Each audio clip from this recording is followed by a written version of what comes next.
ఈరోజు దేవుని వాక్యము లూకా సువార్త 5వ అధ్యాయము 1వ వచనం నుండి 11వ వచనం వరకు. యేసు ఒక పర్యాయము గెన్నేసరేతు సరస్సు తీరమున నిలిచి ఉండగా జనసమూహము దేవుని వాక్కును ఆలకించుటకు ఆయన యొద్దకు నెట్టుకొనుచూ వచ్చిరి. ఆయన అచ్చట 2 పడవలను చూచెను. జాలరులు వాని నుండి దిగి తమ వలలను శుభ్రపరచుకొనుచుండిరి.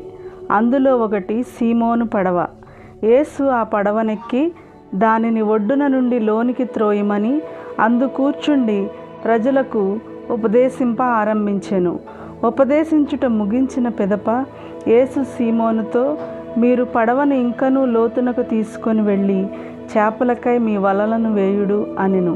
అందుకు సీమోను, బోధకుడా, మేము రాత్రి అంతయు శ్రమించితిమి, కానీ ఫలితము లేదు. అయినను మీ మాట మీద వలలను వేసెదము అని ప్రత్యుత్తరము ఇచ్చెను. వల వేయగానే వల చిలుగునన్ని చేపలు పడెను.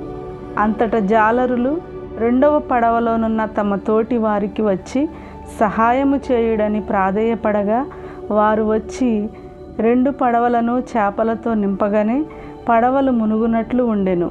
సీమోను పేతురు ఇది చూచి యేసు పాదములపై పడి, ప్రభు, నేను పాపాత్ముడను, నన్ను విడిచిపొండు అని పలికెను. ఇన్ని చేపలు పడుట చూచి సీమోను అతని తోటివారు ఆశ్చర్యపడిరి. సీమోనుతో ఉన్న జెబెదాయి కుమారులు యాకోబు, యోహానులను అట్లే ఆశ్చర్యపడిరి. యేసు అప్పుడు సీమోనుతో, భయపడవలదు, ఇక నుండి నీవు మనుషులను పట్టువాడవై ఉందువు అనెను. ఆ జాలరులు పడవలను ఒడ్డునకు చేర్చి తమ సమస్తమును విడిచిపెట్టి యేసును అనుసరించిరి. ఇది క్రీస్తుని సువిశేషము. క్రీస్తువా, మీకు స్తుతి కలుగునుగాక. ఆమేన్.